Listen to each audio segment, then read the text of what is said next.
సంపత్ బాగున్నావా? బాగున్నాను sir. Sir బాగున్నారా? బాగున్నా సార్. ఓకే ఓకే సార్, డిసెంబర్లో కలుసుకున్నాం మిమ్మల్ని. మళ్ళీ ఇప్పుడు వచ్చాము. ఆర్పిఎస్ రిజల్ట్ ఎలా ఉన్నా సార్? పత్తిలో బాగుంది సార్. బాగుందా?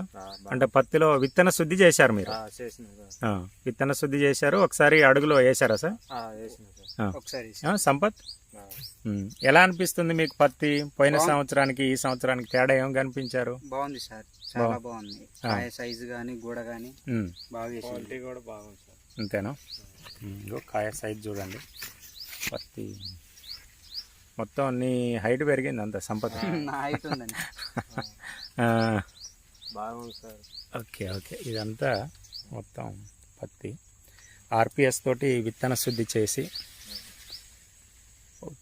చేసిన పత్తి అండి ఇదంతా. ఇది ఏ ఊరు సంపద? ఇది ఏన్కూరు మండలం, రేపల్లవాడ గ్రామం. రేపల్లవాడ గ్రామం. చూడండి మొత్తం పత్తి, మొత్తం ఈగురు చివరిదాకా కూడా ఉంది కూడా.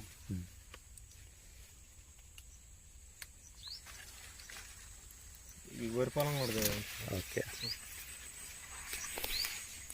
ఇదంతా ఆర్పిఎస్ తోటి విత్తన శుద్ధి చేశారు. అట్నే వరి పొలాన్ని కూడా ఈ రైతులు విత్తన శుద్ధి చేశారు.